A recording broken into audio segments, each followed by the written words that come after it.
Karen Reed baru saja mengajukan gugatan besar yang mengejutkan dan saya akan memberitahu Anda sekarang pesan-pesan yang diduga dikirim oleh para penyidik dalam kasus pidananya yang menjadi bagian dari gugatan ini. Bukan hanya beberapa hal terburuk yang pernah saya baca dalam beberapa waktu terakhir, ini mungkin akan mengubah seluruh jalannya cerita ini. Saya akan menguraikan gugatan ini dan apa yang perlu Anda ketahui saat ini. Selamat datang di Sidebar, dipersembahkan oleh Law and Crime. Saya Jesse Weber. Baiklah, sebelum kita masuk ke topik ini, saya harus memberitahu Anda tentang sponsor mitra kami, karena mereka memiliki aplikasi yang menurut saya akan Anda sukai, namanya Upside. Upside memberi Anda cashback, uang kembali ekstra untuk pembelian sehari-hari seperti bensin, belanjaan, makanan dibawa pulang. Jadi begini caranya, Anda unduh Upside secara gratis. Anda ambil penawaran di salah satu dari lebih dari 100.000 lokasi mereka. Anda membayar seperti biasa dengan kartu Anda verifikasi pembelian, dan begitu saja uang kembali. Jadi misalnya saya perlu mengisi bensin atau ingin membeli makanan dibawa pulang suatu malam. Saya akan mencari penawaran dari Upside terlebih dahulu. Dan setelah saya belanja, uang muncul di aplikasi saya yang bisa langsung saya transfer ke rekening bank saya. Dan pengguna setia Upside, mereka rata-rata mendapatkan kembali $254 per tahun. Jadi untuk mulai mendapatkan cashback Anda, klik tautan di deskripsi atau pindai kode QR. Pastikan untuk menggunakan kode promo Sidebar karena Anda akan mendapatkan bonus tambahan 25 sen untuk setiap galon pada tangki bensin pertama Anda. Dengar, saya tidak tahu apakah kamu sudah melihat berita. Tapi baru saja ada gugatan besar yang diajukan oleh Karen Reed. Gugatan itu panjang, isinya berat. Saya ingin menjelaskannya untuk kamu, momen-momen kunci, memberikan poin-poin utamanya. Dan saya benar-benar ingin membahas hal-hal yang mengejutkan dari ini. Dan juga memberikan pendapat saya tentang kekuatan, mungkin juga kelemahan dari gugatan ini. Tapi saya harus memberikan konteksnya dulu, oke? Lihat, kamu tahu namanya. Kamu tahu nama Karen Reed. Dia dinyatakan tidak bersalah tahun lalu atas tuduhan membunuh pacarnya yang seorang polisi Boston, John O'Keefe. Meskipun sudah diadili 2 kali, 2 persidangan terpisah, salah satunya berakhir dengan juri buntu, argumen jaksa penuntut adalah bahwa dia menabraknya dengan mobilnya, lalu membiarkannya mati di cuaca dingin di luar rumah. Polisi lain, Brian Albert. Juri tidak setuju bahwa dia membunuh John O'Keefe. Sekarang, pihak pembela menyoroti penyelidikan yang ceroboh dan tercemar, berargumen bahwa Reed dijebak, benar-benar menyoroti para penyelidik, terutama penyelidik utama Michael Proctor. Sekarang, Proctor sebenarnya dipecat dari Kepolisian Negara Bagian Massachusetts setelah serangkaian pesan teks vulgar dan seksis terungkap, termasuk beberapa tentang Reed. Jadi sekarang, Reed mengajukan gugatan ini terhadap Kepolisian Negara Bagian Massachusetts dan Departemen Kepolisian Kenton melalui Kota Kenton karena mempekerjakan Proctor dan juga mempekerjakan Sean Good dari Kepolisian Kenton yang juga terlibat dalam kasusnya. Ngomong-ngomong, dia sebenarnya mengundurkan diri dari kepolisian minggu ini. Sekarang, seperti yang akan kita bahas, argumennya adalah, dan Anda akan melihat ini disampaikan dalam gugatan, orang-orang ini seharusnya tidak pernah dipekerjakan, dipertahankan, ataupun diizinkan untuk menyelidiki kasusnya. Dan pada dasarnya mereka berargumen bahwa ada sebuah rencana konspirasi untuk menargetkan dia, bahwa dia dijebak. Saya akan memberitahu Anda sekarang, pesan-pesan yang diduga dikirim oleh orang-orang ini, inilah yang membuat kasus ini jadi keterlaluan. Inilah yang membuat pengaduan ini menjadi salah satu hal paling menjijikkan yang pernah saya baca dalam beberapa waktu terakhir. Inilah mengapa ketika kita membicarakan, dan saya akan membahas ini, argumen kekebalan itu benar. Apakah petugas polisi dan Departemen Kepolisian kebal dari tuntutan hukum atau tidak? Inilah pesan-pesan yang harus kita soroti. Jadi izinkan saya membahas tuduhan-tuduhan pesan-pesan teksnya. Sekali lagi, saya akan beritahu Anda sekarang, bersiaplah, ada banyak hal yang harus dibahas. Dan juga alasan-alasan hukum, serta saya akan memberikan pendapat hukum saya tentang kasus ini. Oke. Ngomong-ngomong, ini terjadi setelah gugatan lain sudah diajukan sebelumnya. Jadi, Karen Reed telah mengajukan gugatan pada bulan Maret tahun ini terhadap berbagai petugas dan saksi dalam kasus pidananya, juga terhadap kota Kenton. Tapi mari kita fokus pada gugatan ini, oke? Sekarang saya akan membacakan kata demi kata bagian pembuka dari gugatan ini, karena kalau saya hanya menjelaskannya saja, rasanya tidak cukup adil. Kutipan.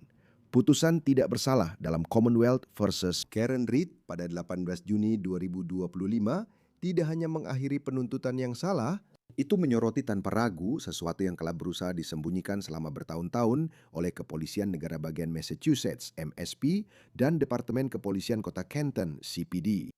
Sebuah budaya kefanatikan yang mengakar, misogini, kegagalan sistemik dan kerusakan institusi di inti kedua organisasi tersebut. Sebagai akibat dari kondisi yang mengakar ini, Nona Reid sekarang mengajukan gugatan ini terhadap MSP dan CPD atas kelalaian mereka dalam merekrut, melatih, dan mengawasi petugas polisi yang bias dan korup, yang tindakannya telah melanggar hak konstitusionalnya dan menyebabkan kerugian besar baginya.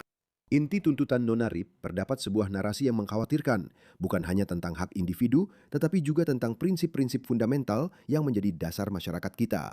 Melalui gugatan ini, MSP dan CPD sekarang akan dipaksa untuk mempertanggungjawabkan tindakan melanggar hukum yang dilakukan oleh petugas polisi terhadap Nona Reid, seperti yang dijelaskan secara rinci di bawah ini. Tetapi juga untuk budaya kefanatikan dan misogini yang meresap yang telah memupuk tindakan melanggar hukum tersebut. Dan kemungkinan besar telah menyebabkan penyelidikan kriminal yang inkonstitusional lainnya, di mana banyak orang lain yang tidak diketahui juga telah menjadi korban. Ketika saya mendengar bahasa seperti itu, pikiran hukum saya langsung waspada. Karena sekarang saya berpikir, jika Anda berbicara tentang orang lain yang mungkin berada dalam situasi yang sama dengan Anda, apakah Anda sedang membicarakan gugatan yang lebih besar? Anda berbicara tentang gugatan kelompok. Anda berbicara tentang lebih banyak orang yang ikut serta yang percaya. Anda tahu, jika mereka pernah diselidiki oleh Good atau Proctor, apakah mereka akan ikut dalam hal ini? Dan ada satu kasus khusus yang akan saya sebutkan nanti. Tapi mari kita lanjutkan. Kutipan, memang MSP dan CPD telah menghindari menghadapi momen ini selama bertahun-tahun. Tetapi sekarang saatnya untuk transparansi dan akuntabilitas yang telah lama dinantikan yang menjadi hak warga persemakmuran ini. Ngomong-ngomong, ketika Anda mengajukan gugatan melalui proses pertukaran bukti dan pertukaran informasi serta sidang terbuka, itulah Anda tahu gagasan tentang transparansi. Dilanjutkan dengan mengatakan, kutipan, mantan detektif MSP Michael Proctor dan mantan sersan CPD Sean Good adalah orang-orang yang sangat fanatik dan kebencian mereka terhadap siapapun yang berbeda dari diri mereka sendiri mewarnai setiap tindakan mereka. Mereka bukan petugas yang sesekali mengucapkan komentar yang menyinggung. Mereka adalah pria-pria yang komunikasi tertulis dan rekamannya yang dikirimkan satu sama lain dan kepada lingkaran teman-teman yang sepemikiran selama 1 dekade. Menunjukkan kebencian yang mendalam dan tidak menyesal terhadap perempuan, orang kulit hitam Amerika, orang Asia Amerika, Yahudi, Hispanik, Arab, dan kaum gay.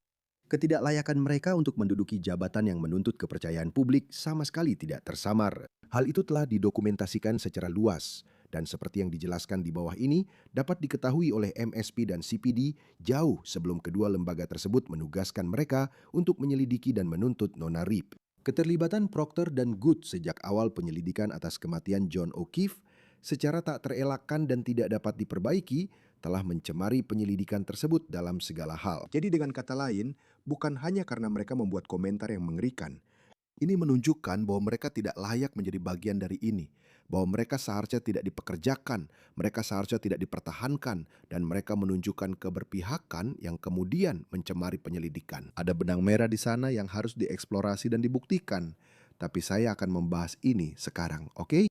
Jadi Karen Reid mengklaim bahwa ini ada dalam ribuan pesan tertulis dan audio. Sekarang untuk memperjelas, saya rasa kita belum melihat laporan resmi tentang pesan-pesan teks ini seperti tangkapan layar di mana Anda bisa melihatnya sendiri atau semacamnya. Tapi isi dari pesan-pesan itu adalah bagian dari gugatan.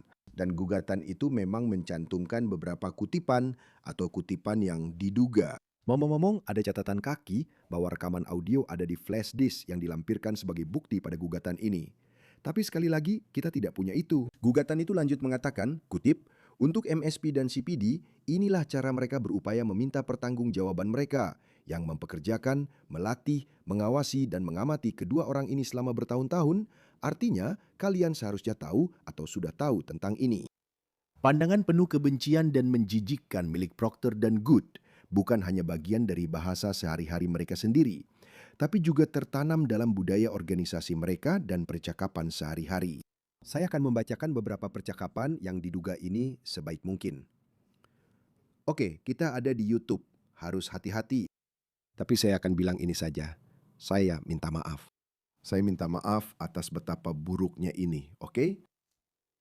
Yang satu ini kabarnya berasal dari Proctor setelah dia memberitahu atau diduga memberitahu Good tentang kecelakaan multimobil di Canton. Kutipannya sebenarnya santai saja. Saya melihat ada orang kulit hitam yang terlibat, jadi saya tidak akan buru-buru jika kamu sedang bekerja. Biarkan mereka mati. Sean Good dilaporkan mengirim pesan yang mengatakan makan kemaluan hitam dan kemudian hanya kata N. Proctor diduga menulis, Amerika payah, Hitler benar-benar punya ide bagus. Lalu Amerika Serikat sialan harus ikut campur dan merusaknya. Bagaimana dengan ini? Detroit seharusnya dihancurkan bersama tempat-tempat seperti Flint, Michigan. Tempat-tempat itu adalah sarang bagi orang-orang kulit hitam untuk berbuat seenaknya. Ada satu lagi yang diduga dari Good yang hanya bertuliskan Yahudi, Yahudi brengsek. Proctor, wakil presiden baru saya adalah seorang wanita brengsek besar yang sangat jahat. Saya berdoa kepada langit agar ada serangga aneh dari Amazon yang merayap ke dalam vaginanya, bertelur di sana, dan anak-anaknya membunuh dia dengan memakannya dari dalam keluar. Ya ampun. Bagaimana dengan yang satu ini? Katanya dari Sean Good. Dia seorang Yahudi. Jadi Dave menyebarkan, bagaimana dengan yang satu ini? Katanya dari Michael Proctor. Usir saja mereka. Saya tidak peduli apakah mereka di sini secara legal atau apa alasan mereka. Sialan, usir saja orang-orang Arab bangsat itu. Dan rupanya mereka mengklaim Proctor menulis yang satu ini, merujuk pada katakanlah bagian belakang pacarnya. Saya bahkan tidak bisa mendekati benda itu. Saya sudah berusaha sekuat mungkin. Saya tunggu sampai dia tidur dan saya coba mendekatinya. Saya sudah berusaha sekuat mungkin. Saya coba membuatnya mabuk. Saya tetap tidak bisa mendekatinya. Ini mulai membuat saya kesal. Ini tidak keren. Saya tidak akan membaca lebih banyak lagi. Saya merasa cukup jijik, tapi kamu paham maksudnya. Kamu mengerti maksudnya. Jika kamu tertarik untuk melihat semuanya, kalau itu yang ingin kamu lakukan, buka aplikasi Law and Crime. Kami punya berkas kasus untuk Karen Reed. Gugatan ini sudah tersedia di sana dan kamu bisa membacanya sendiri. Tapi sekali lagi, inilah argumennya, bahwa pria-pria ini seharusnya tidak dipekerjakan. Mereka seharusnya tidak dipertahankan. Mereka seharusnya tidak diizinkan untuk menyelidiki kasus kriminal yang diduga menunjukkan keberpihakan mereka.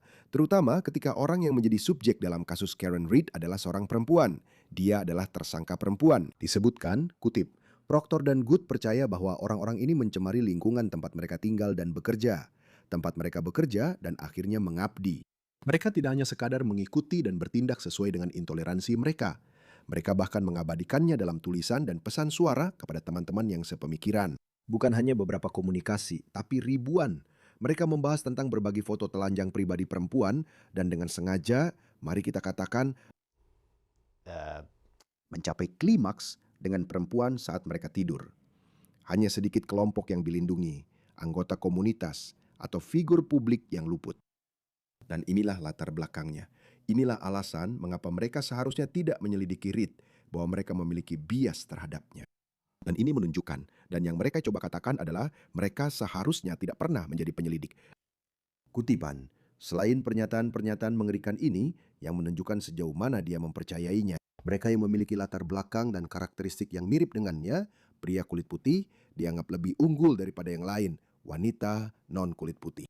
Proctor juga tidak malu-malu tentang kecenderungan lainnya yang jelas membuatnya tidak layak untuk bertugas, termasuk bahwa lebih dari sekali Proctor membicarakan tentang menanamkan kokain pada orang lain dan memasukkan pentungan ke bagian belakang seseorang.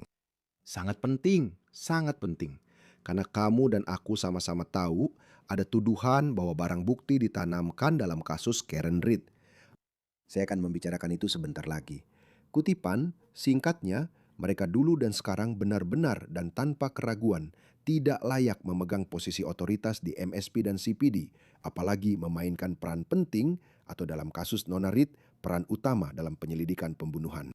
Dan meskipun begitu, CPD telah menerima, meninjau, memverifikasi, dan menganalisis pesan-pesan yang sama ini hampir setahun yang lalu. Sersan Good tetap bekerja dengan pangkat penuh sebagai polisi bersumpah di CPD sampai 2 hari yang lalu. Mari kita bahas Karen Reed. Pada tanggal 29 Januari 2022, MSP dan CPD menurunkan 2 orang bigot misoginis ini kepada Nona Reed untuk menangani penyelidikan yang penuh konflik dan korupsi atas kematian Tuan O'Keefe. Tidak butuh waktu lama untuk memicu kebencian mereka dan menargetkan Nona Reed. Memang Proctor, Good, petugas polisi lainnya, dan organisasi terkait langsung memahami tugas mereka, begitu rekan polisi dan teman-teman mereka, Brian dan Nicole Albert, Matthew dan Jennifer McCabe, serta Brian Higgins secara palsu melaporkan bahwa Tuan O'Keefe tidak pernah masuk ke dalam rumah, meskipun wajahnya penuh luka dan memar. Dia memiliki bekas gigitan dan cakaran anjing di lengannya, dan dia mengalami luka robek parah di bagian belakang kepalanya yang hanya bisa terjadi akibat jatuh ke belakang ke permukaan bergerigi di dalam rumah, bukan di halaman depan yang datar. Pada dasarnya ini berkaitan dengan tuduhan bahwa dia masuk ke rumah itu malam itu setelah Karen Reed menurunkannya dan dia dipukuli. Dia dibunuh, dibiarkan sekarat di luar, bukan karena dia ditabrak oleh Karen Reed. Kutipan, penegak hukum langsung menargetkan dan menjebak orang luar perempuan, Nona Reed. Lihat kata kuncinya di sana, perempuan. Sebagai penyidik utama yang ditunjuk oleh MSP, tanpa tahu lebih banyak tentang Nona Reed selain bahwa dia adalah orang luar dan seorang perempuan. Proctor secara terbuka menunjukkan prasangka kunonya ketika dia menggambarkan Nona Reed kepada teman-teman grup chatnya sebagai, kutipan, perempuan bodoh, gila, dengan pantat rata yang bocor, yang mereka putuskan beberapa jam setelah penyelidikan dimulai, punya, kutipan, 0 peluang untuk lolos. Kutipan, dia sudah tamat, kata dia. Proctor berniat untuk, kutipan, membuatnya jelas dan tegas agar dia dan lingkaran teman dekatnya bisa menyalahkan, kutipan, cewek itu. Kutipan, segera setelah Nona Reed ditangkap, Good membuat komentar yang sama bersifat seksual dan merendahkan tentang kondisi medis dan penampilan fisik Nona Reed, seperti yang dia dan Proctor sebarkan di lorong-lorong organisasi mereka setiap hari. Kutipan, ya Tuhan, setiap cewek pasti ingin punya tumor otak, multiple sklerosis, kolitis, kalau bisa tetap terlihat seperti itu pakai celana yoga setelah membunuh pacarnya. Sementara itu, saat Good membayangkan Nona Reed memakai celana yoga, Proctor mengambil ponsel Nona Reed dan langsung mencari foto telanjang dirinya, hanya untuk melaporkan kembali kepada rekan dan temannya dengan kecewa. Belum ada foto telanjang sejauh ini. Tapi seperti yang dia tulis kepada orang lain saat penyelidikan dimulai, dia, kutip, berharap Nona Reed, kutip, bunuh diri. Dan pendekatan investigasi CPD lahir dari pola menyimpang dan bejat Proctor dan Good yang suka mengucilkan dan menjelekan orang luar sambil melindungi garis biru dan keluarga mereka, maksudnya polisi. Tentu saja hal ini menjadi lebih mudah diterima dengan cara mendiskreditkan Nona Reed. Dengan bantuan JAT dan CPD, Proctor dan rekan-rekannya di MSP, termasuk atasan langsungnya Yuri Buchenik, melakukan investigasi yang pada dasarnya penuh konflik kepentingan dan korup, di mana tujuannya adalah untuk menyalahkan gadis itu, dan yang di dalamnya terdapat pelanggaran besar-besaran terhadap kebijakan, prosedur, dan aturan etika. Sebagai contoh, dan seperti dijelaskan lebih lanjut di bawah ini, meskipun ada bukti yang sangat kuat bahwa Tuan O'Keefe berada di dalam rumah, mereka tidak mencari darah, sidik jari, atau bukti DNA di rumah tersebut. Rumah tersebut tidak diproses maupun difoto oleh ahli forensik kriminal. Bahkan, para penyidik tidak masuk ke rumah tempat kejadian perkara itu sampai seminggu kemudian, dan itu pun hanya untuk kunjungan formal dan wawancara singkat dengan Nicole Albert. Tidak ada upaya yang dilakukan untuk mengamankan barang bukti dari anjing German Shepherd milik keluarga Albert. Padahal mereka berpikir anjing itu bisa saja menggigit John O'Keefe, yang bisa menunjukkan bahwa dia memang ada di rumah itu dan bahwa Karen Reed tidak membunuhnya. Lanjut dikatakan, kutip, meskipun tubuh Tuan O'Keefe ditemukan di halaman depan dengan bekas gigitan dan cakaran anjing yang masih baru dan jelas di lengan kanannya, Proctor dan mekanik merekayasa barang bukti untuk memastikan bahwa Nona Reed disalahkan atas kematian Tuan O'Keefe dengan sengaja mengalihkan perhatian dari teman-teman Proctor dan sesama petugas penegak hukum. Ini termasuk menanam barang bukti di TKP pada pakaian Tuan O'Keefe dan di kendaraan Nona Reed untuk mendukung narasi palsu para terdakwa di rumah itu bahwa Nona Reed menabrak Tuan O'Keefe dengan kendaraannya. Meskipun para penyidik tahu bahwa luka-luka Tuan O'Keefe tidak sesuai dengan tabrakan kendaraan bermotor dan justru sesuai dengan perkelahian fisik dan serangan anjing. Dan ini adalah bagian terbesarnya. Di antara kegagalan lainnya, delegasi kekuasaan dan wewenang MSP dan CPD diberikan kepada orang-orang yang bias, korup, dan penuh prasangka. Sebagai pengawas dan pihak yang berwenang menyebabkan Nona Reed secara salah dituduh melakukan pembunuhan selama 3,5 tahun dan menjadi sasaran kecurigaan, 2 kali penangkapan, 2 kali penuntutan, serta persidangan dan kecaman publik. Memang dengan menjalankan kehati-hatian biasa yang akan kita bahas, baik MSP maupun CPD seharusnya sudah tahu sejak awal bahwa Proctor Good dan yang lainnya tidak layak untuk bertugas.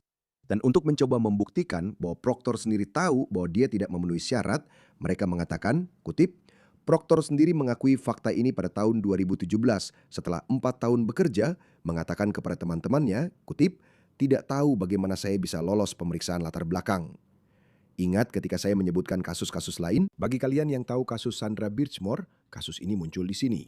Kutip, sebagai salah satu contoh. pada tahun 2022. Sebagai veteran CPD selama 18 tahun, Good membagikan pandangannya secara tertulis tentang Sandra Birchmore, seorang wanita muda yang secara tragis meninggal tahun sebelumnya di Canton, dan kematiannya awalnya dinyatakan sebagai bunuh diri. Sampai pihak berwenang federal menemukan bahwa beberapa petugas dari kota tetangga, Departemen Kepolisian Stoughton, telah melakukan pelecehan seksual terhadap Nona Birchmore saat dia masih di bawah umur. Setelah pihak berwenang federal melakukan penyelidikan, mereka menuntut seorang mantan petugas polisi Stoughton atas pembunuhan terhadapnya, dan kematiannya sekarang diklasifikasikan sebagai pembunuhan di tingkat federal. Kantor Kejaksaan Distrik Norfolk County pada awal tahun ini mengubah status kematiannya dari bunuh diri menjadi tidak dapat ditentukan. Dengan latar belakang ini, Good mengatakan kepada teman-temannya, kutip, "Cewek itu hampir bodoh."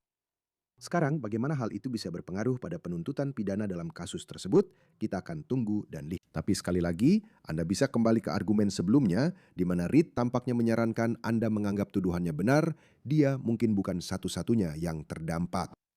Kembali ke Good. Pengaduan tersebut mengatakan, kutip, dia tampaknya menikmati kemampuannya menggunakan kekuasaan institusional, otoritas, dan aksesnya untuk secara ilegal mendapatkan informasi tentang perempuan yang dia temui dalam kehidupan sehari-harinya. Menulis pada tahun 2015, tidak sabar untuk mencari tahu, kata C ini malam ini di tempat kerja. Ya, tidak bagus untuk seseorang yang ditugaskan pada kasus Karen Reed. Oke. Itu pada dasarnya adalah pernyataan fakta-fakta yang diduga di sini yang diajukan oleh Karen Reed. Sekarang saya ingin membahas dasar gugatan, poin-poinnya, apa yang dia gugat. Poin pertama, kelalaian terhadap kepolisian negara bagian Massachusetts. Dan ide dasarnya adalah bahwa MSP memiliki kewajiban kepada publik, kewajiban untuk memastikan bahwa para petugas mereka tidak menyebabkan kerugian. Mereka harus dilatih, mereka juga harus diawasi dengan benar. Ini tentang apa yang masuk akal, tentang kehati-hatian yang wajar. Ini tentang apa yang dapat diperkirakan, kerugian yang dapat diperkirakan yang bisa disebabkan oleh petugasmu.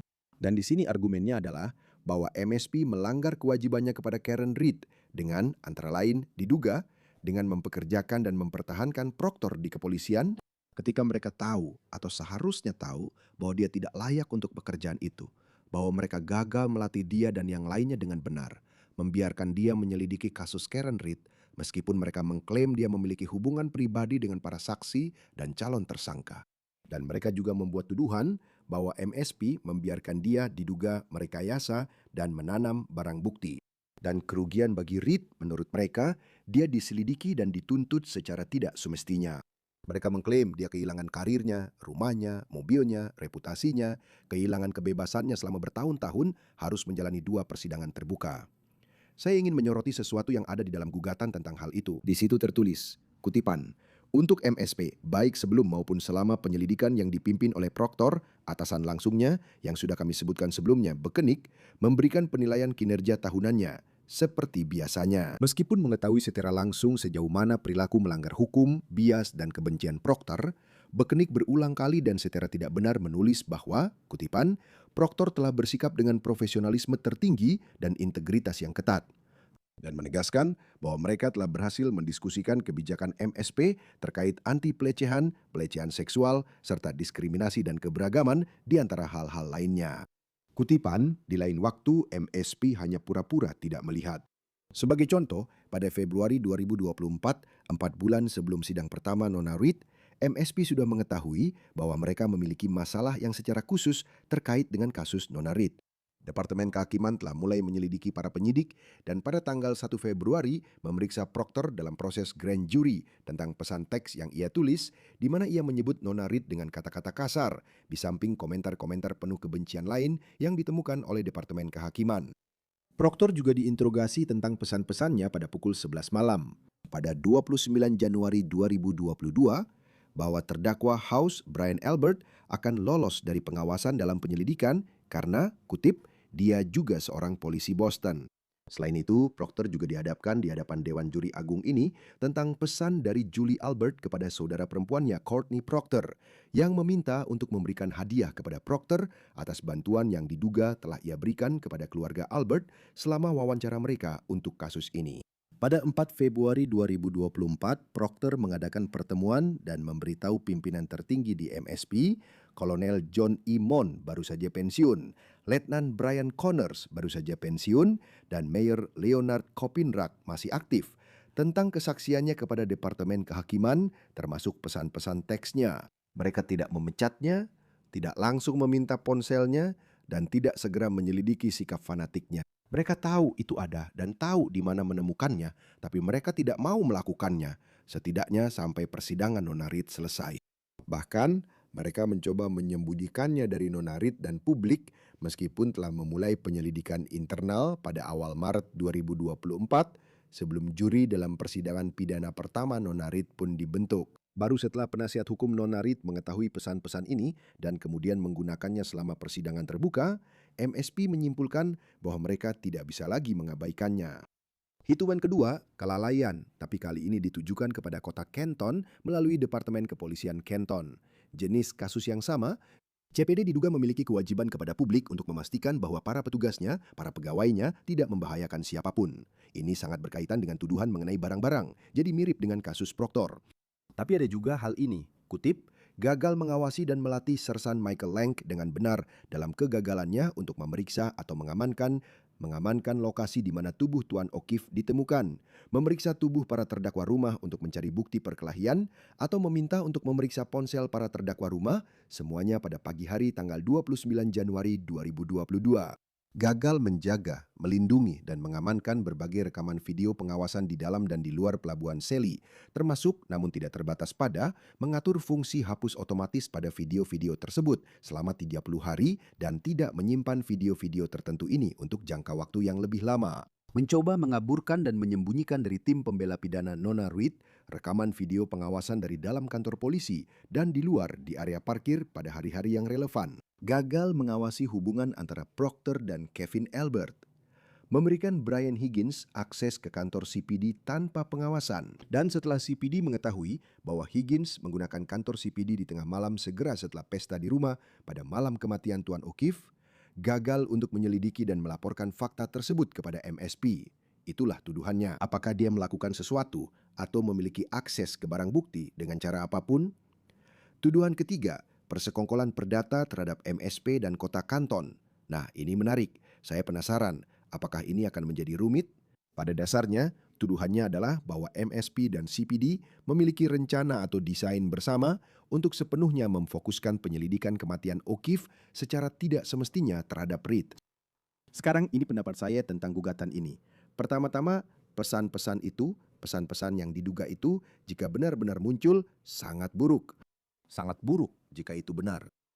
Maksud saya sering bilang seperti ini. Tapi memang sangat sulit untuk membenarkan atau memberi konteks pada pesan-pesan yang diduga itu kan. Dan bahkan ketika Anda melihat Procter bersaksi di persidangan pertama Reed dan dia harus menjelaskan hal-hal yang dia kirimkan, tidak ada lagi yang bisa dikatakan. Sekarang saya tidak tahu apakah semua pesan itu akan dimasukkan ke dalam persidangan di sini. Argumennya adalah banyak dari pesan-pesan ini terlalu provokatif. Pesan-pesan itu mungkin tidak relevan dengan kasus Reed. Jadi kuncinya adalah mengatakan, Lihat semua pesan ini. Ini adalah sebuah pola. Ini menunjukkan betapa tidak layaknya Procter dan Good untuk bertugas, menyelidiki, dan khususnya untuk menangani kasus. Menyelidiki kasus yang melibatkan tersangka perempuan dan seorang polisi yang tewas. Ini menunjukkan keberpihakan mereka. Itu bisa menjadi sebuah argumen. Dan saya akan langsung katakan sekarang, jika juri mendengar pesan-pesan itu, wah, itu tidak akan bagus untuk MSP atau CPD. Sekarang saya juga berpikir bahwa argumen kekebalan bisa diajukan. Pertanyaannya, apakah itu akan sesukses itu? Apa maksud saya? Dalam hukum kita membicarakan qualified immunity, imunitas negara. Pada dasarnya, itu melindungi pemerintah negara bagian dan lokal, serta Departemen Kepolisian dan petugas polisi dari tuntutan hukum yang berkaitan dengan pelaksanaan tugas dan pekerjaan mereka. Dan itu masuk akal, bukan? Tidak setiap penangkapan akan berujung pada penuntutan. Tidak setiap penuntutan akan berujung pada vonis bersalah. Kita punya pengadilan untuk alasan itu. Kita punya sistem hukum untuk alasan itu. Akan menjadi tidak pantas jika setiap tersangka atau terdakwa kriminal kemudian bisa langsung menuntut jaksa atau Departemen Kepolisian dengan tuntutan jutaan dolar dengan alasan hak mereka dilanggar. Semua orang bilang mereka tidak bersalah, tapi itu akan menimbulkan efek yang membuat aparat enggan bertindak. Argumennya adalah Tidak akan ada lagi penangkapan, tidak ada lagi penuntutan, termasuk terhadap penjahat yang benar-benar bersalah. Karena akan ada rasa takut dari para jaksa dan penegak hukum serta petugas polisi. Mereka akan takut untuk dituntut, jadi perlu ada semacam kekebalan, perlu ada semacam perlindungan di situ. Itulah argumennya. Apakah itu akan berhasil? Begini, inilah yang akan dikatakan oleh para terdakwa, bukan? Kami memiliki bukti yang sah terhadap Karen Reed. Anda mungkin tidak setuju dengan itu, tapi kami memiliki bukti nyata. Pernyataan bermasalah yang diduga darinya mengacu pada bagaimana dia menabrak John O'Keefe. Bahkan dalam wawancara media di mana dia tampak, Anda tahu, bertanya-tanya apakah dia yang melakukannya. Bahwa dia bisa langsung tahu di mana tubuhnya saat mereka berkeliling mencoba menemukannya. Kondisi jalan saat itu buruk. Ada argumen bahwa data ponsel dari ponsel O'Keefe menunjukkan bahwa ponsel itu selalu berada di luar, yang berarti dia tidak pernah masuk ke dalam rumah, serta dugaan lampu belakang mobilnya yang pecah. Ada berbagai Anda tahu kesaksian mengenai dampak atau apa yang terjadi. Dan ada juga kesaksian berbeda mengenai luka-lukanya, luka-luka John O'Keefe. Jadi mereka bisa mengatakan, lihat, kami punya bukti untuk percaya bahwa dia yang melakukannya. Tapi cara untuk menembus itu, cara untuk menembus kekebalan itu adalah dengan mengatakan, tidak, ini bukan sekadar penyelidikan yang ceroboh. Ini bukan seperti kami hanya membuat kesalahan. Ini bukan hanya pekerjaan polisi yang buruk. Tidak. Cara mereka mungkin bisa menembus kekebalan itu adalah dengan mengatakan bahwa Anda tidak bisa melindungi.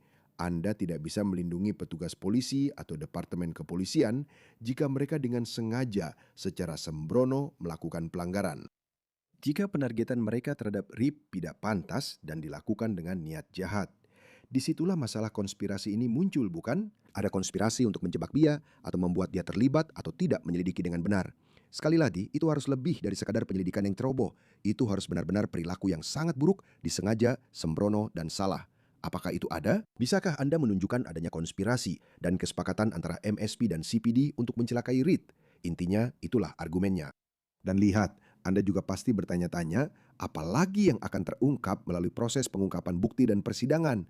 Karena kasus pidana Karen Reed untuk pihak pembela, itu bukan tentang pembelaan yang membuktikan kasus, membuktikan adanya korupsi polisi atau konspirasi. Itu tentang menimbulkan keraguan yang masuk akal atas kesalahannya, menunjukkan adanya pekerjaan polisi yang tidak benar. Mereka tidak punya beban untuk membuktikan bahwa ada korupsi. Mereka tidak punya beban untuk membuktikan bahwa ada konspirasi. Itu berbeda dalam kasus perdata kan, terutama yang lebih berfokus pada pihak berwenang, pelatihan mereka, perekrutan mereka, dan pekerjaan mereka di masa lalu. Itulah inti dari kasus perdata ini. Jadi ini mungkin pada akhirnya akan menghasilkan lebih banyak jawaban dan penjelasan daripada yang kita lihat dalam kasus pidana. Jadi bagi mereka yang bertanya, apakah ini akan menjadi cara untuk mengetahui kebenaran tentang apa yang terjadi pada John O'Keefe? Mungkin iya, mungkin tidak. Sekarang mari kita bicara tentang tanggapan-tanggapannya. Karen Reed tampil di acara Today Show NBC pagi ini dan mengatakan bahwa John O'Keefe adalah alasan mereka melakukan ini. Kutipannya, John adalah korban dari korupsi institusional ini dan kami adalah suara untuk John. Dia juga mengatakan, ini memang selalu rencana kami bahwa saya harus menyelamatkan hidup saya sendiri dulu. Saya tidak bisa melakukan apapun jika saya tidak bebas. Saya harus berjuang untuk kebebasan saya selama bertahun-tahun. Dan saya tahu, seiring berjalannya waktu, saya tidak akan pernah bisa begitu saja melupakan bahwa ini terjadi pada saya, bahwa saya telah diperlakukan tidak adil seperti ini. Saya tidak bisa begitu saja kembali ke kehidupan seperti sebelumnya. Saya harus terus berjuang demi keadilan. Salah satu pengacara Reed, Alan Jackson, juga mengatakan kepada acara Today Show, apa yang diinginkan Karen tidak bisa ditulis di atas cek, yaitu perhatian publik. Pengungkapan korupsi yang sudah menjadi DNA dari Kepolisian Negara Bagian Massachusetts dan Departemen Kepolisian Canton. Sekarang MSP memberikan komentar tentang pesan-pesan yang diduga ada dalam pengaduan ini, menyebutnya menjijikan dan sama sekali tidak sesuai dengan standar kesopanan dasar apapun. Bahkan, Kepala MSP, Kolonel Jeffrey Noble, mengatakan bahwa pesan-pesan teks yang diduga tersebut, kutip, tidak mencerminkan nilai-nilai Kepolisian Negara Bagian Massachusetts dan tidak akan ditoleransi di dalam jajaran kami. Hal itu menegaskan dan sepenuhnya mendukung keputusan saya untuk memberhentikan Michael Proctor. Sekarang, seorang pengacara yang mewakili Proctor memberikan pernyataan ini kepada NBC Boston, kutip, bahwa apapun yang dilakukan atau dikatakan Tuan Proctor dalam kehidupan pribadinya sama sekali tidak berpengaruh terhadap penyelidikan Karen Reed. Jadi itulah penjelasan tentang apa yang terjadi dalam gugatan ini. Kami akan terus mengikuti perkembangan selanjutnya. Terima kasih banyak telah bergabung bersama kami di Sidebar semuanya. Seperti biasa, silakan berlangganan di YouTube, Apple Podcast, Spotify, atau dimanapun Anda mendengarkan podcast. Anda juga bisa menonton kami di Peacock milik NBC. Jika Anda ingin mengikuti saya, ikuti saya di X dan Instagram. Atau tonton acara saya di News Nation, Jesse Weber Live, Senin sampai Jumat pukul 11 malam waktu timur. Sampai jumpa di lain kesempatan semuanya.